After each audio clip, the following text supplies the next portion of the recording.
बिस्मिल्लाहिर्रहमानिर्रहीम। अज़ीज़ तलबा, अस्सलामु अलैकुम वरहमतुल्लाहि वबरकातुह।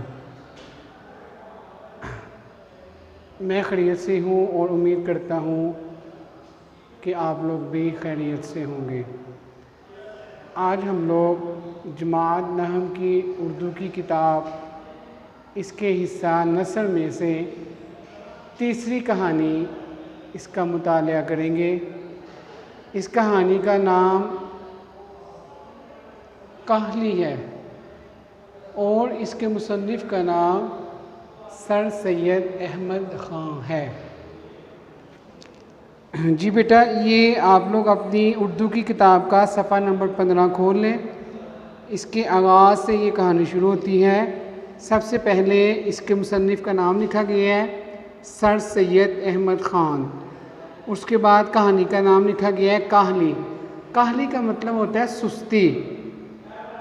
इसके मकासद तदरीस कि इसको पढ़ने से क्या मकसद हासिल होता है, क्या आगाही हासिल होती है, वो ये है कि तलबा को लफ़्ज़ कहली के लफ़्ज़ और इस्लाही मानी से मुतारिफ़ कराना, उर्दू मज़मून नवीसी के इब्तदाई असलूब से आगाह करना, सर सैयद अहमद ख़ान की तहरीरों में मौजूद मकसदियत से रोशनास कराना, उम्मत मुस्लिमा के ज़वाल के एक अहम सबब से आगाह करना। जी अज़ीज़ तलबा, अब हम लोग इस कहानी का मुतालिया करेंगे। आप लोग बगौर सुने। मैं इंशाअल्लाह इसके मुश्किल अल्फाज के मानी वो भी आपको बताऊंगा। जी, ये एक ऐसा लफ्ज़ है जिसके मानी समझने में लोग गलती करते हैं। लोग ये समझते हैं कि हाथ पाँव से मेहनत करना, काम काज मेहनत मजदूरी में चुस्ती ना करना, उठने बैठने चलने फिरने में सुस्ती करना कहली है, मगर ये ख्याल नहीं करते कि दिली कव्वा को बेकार छोड़ देना, दिली कुव्वा को बेकार छोड़ देना। दिली कुव्वा दिल की कुव्वतें, दिल की ताकत सबसे बड़ी कहली है। हाथ पाँव की मेहनत औकात बसर करने और रोटी कमा कर खाने के लिए नहायत ज़रूरी है। रोटी पैदा करना और पेट भरना ये एक ऐसी चीज़ है कि जो बामजबूरी बहुत ज़्यादा मजबूरी हो उसके लिए मेहनत की जाती है और हाथ पाँवों की काहली छोड़ी जाती है। और इसीलिए हम देखते हैं कि मेहनत मजदूरी करने वाले लोग और वो जो कि अपनी रोज़ाना मेहनत से अपनी बसर औकात का सामान मुहैया करते हैं बहुत कम काहिल होते हैं। मेहनत करना और सख्त कामों में हर रोज़ लगे रहना गोया उनकी तबीयत सानी उनकी आदत हो जाती है। मगर जिन लोगों को इन बातों की हाजत नहीं है वो अपने दिली कुव्वा को बेकार छोड़कर बड़े काहिल और बिल्कुल हैवान सिफ्त हो जाते हैं। हैवान सिफ्त जानवरों की आदत। ये सच है कि लोग पढ़ते हैं और पढ़ने में तरक्की भी करते हैं और हज़ार पढ़े लिखों में से शायद एक को ऐसा मौका मिलता होगा कि वो अपनी तालीम को और अपनी अक्ल को ज़रूरतन काम में लावे। लेकिन अगर इंसान उन आर्जी ज़रूरतों का इंतज़ार करना और अपनी दिली कुव्वा को बेकार डाल दे तो वो नहायत सख्त काहिल और वहशी हो जाता है। वहशी कहते हैं जंगली।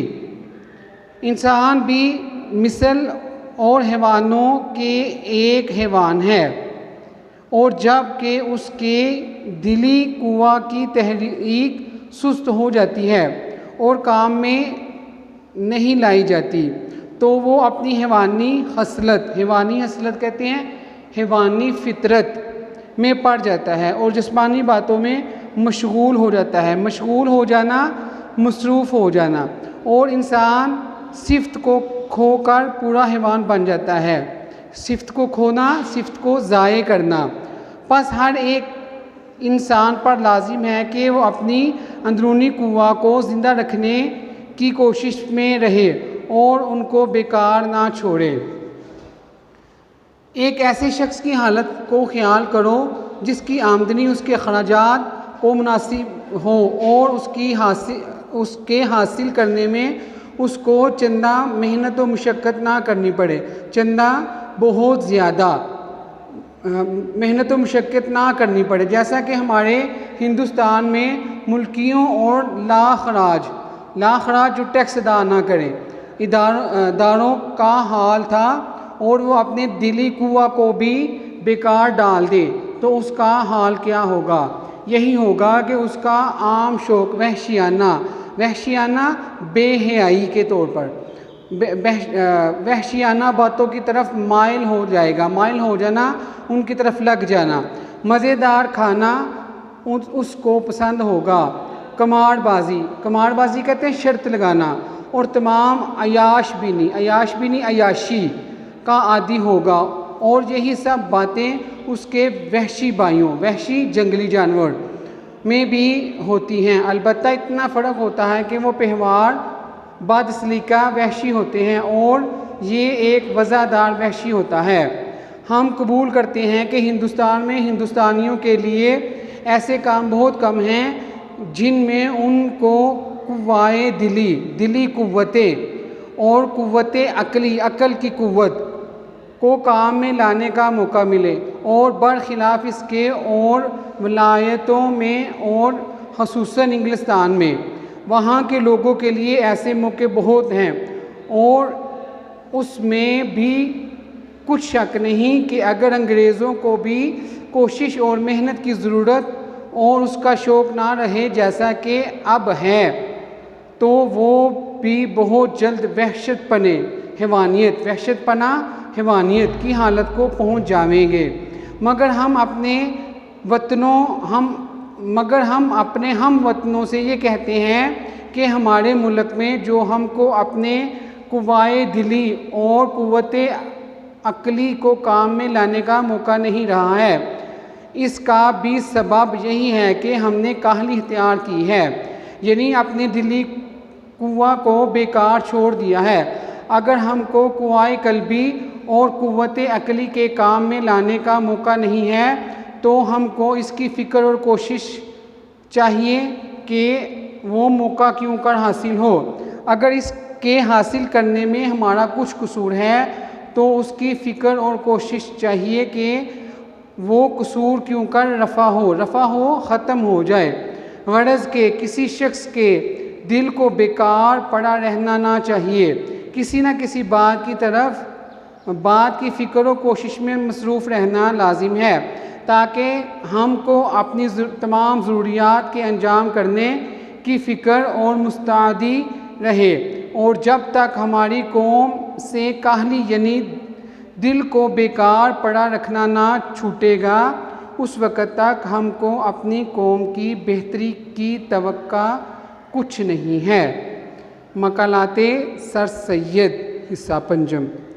जी अज़ीज़ तलबा, मैंने आज आपके सामने हिस्सा नसर की कहानी काहली इसका मुतालिया किया है और इसके मुश्किल अल्फाज के मानी आपको बताए हैं। आप लोग इस कहानी को बगौर पढ़ेंगे। पढ़ने के बाद इसका ख़ुलासा आप लोग अपने अल्फाज में असाइनमेंट की शक्ल में लिखेंगे। आज का हमारा लेक्चर यहीं पे इख्तिताम पज़ीर होता है इस दुआ के साथ कि अपना और अपने अज़ीज़ों क़रीब और गिरदो नवाह का ख्याल रखिएगा। मुझे भी दुआ में याद रखिएगा। फ़ी अमानिल्लाह। अल्लाह हाफ़िज़।